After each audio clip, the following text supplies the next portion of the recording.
وصايا مهمة للفتيات.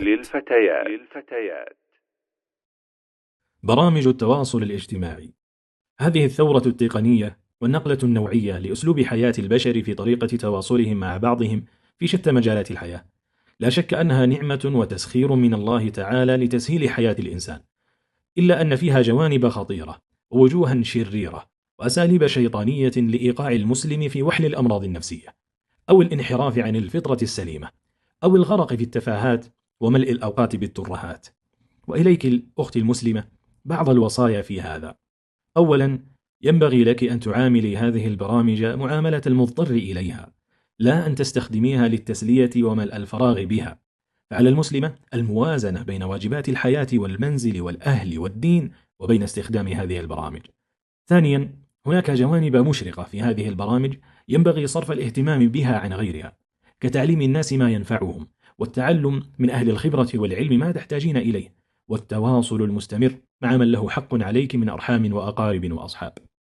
ثالثا، هذه البرامج من إنشاء مؤسسات غربية بخلفيات وممارسات إلحادية أو نصرانية أو غير ذلك من ضلالات البشر في الأرض، فينبغي على المسلمة مراقبة الله عز وجل عند استخدام هذه البرامج، وعليك بتقوى الله تعالى والاحتراز من ملء العقل والقلب بفخاخ الشبهات والشهوات. رابعا، ظهر من بعض الأخوات المسلمات التساهل الكبير في التواصل المفتوح مع الرجال الأجانب دون مراعاة للمعروف الذي أمر الله به بحياء أو حشمة أو أخلاق فضيلة، وهذا مما ينبغي أن تحذري منه، وقد نهى الله عنه في دينه وشريعته.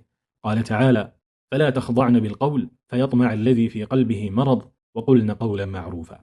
والخضوع بالقول هو مقاربة الرجال بالكلام، قاله ابن عباس رضي الله عنه، ومعنى ذلك أن تتحدث المرأة مع الرجال باستمالة ورقة، فيطمع فيها بالزنا الرجل الفاجر والعياذ بالله. والقول المعروف هو الذي لا ريبة فيه ولا يطمع الذي في قلبه مرض.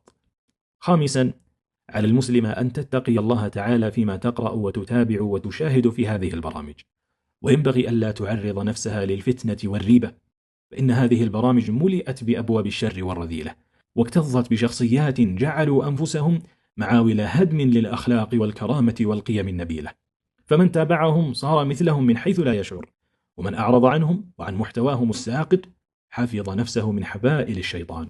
وختاما أختي المسلمة، إذا عرض عليك في هذه البرامج ما يستنكر ولا يرضي الله تعالى فامتثلي هذه الآية الكريمة: والذين لا يشهدون الزور وإذا مروا باللغو مروا كراما. وإذا تعرض لك أهل الفجور والعصيان من النساء أو الرجال فامتثلي هذه الآية: وإذا خاطبهم الجاهلون قالوا سلاما. ولا تدخلي هذه البرامج إلا وأنت متذكرة لهذه الآية: ولا تقف ما ليس لك به علم إن السمع والبصر والفؤاد كل أولئك كان عنه مسؤولا.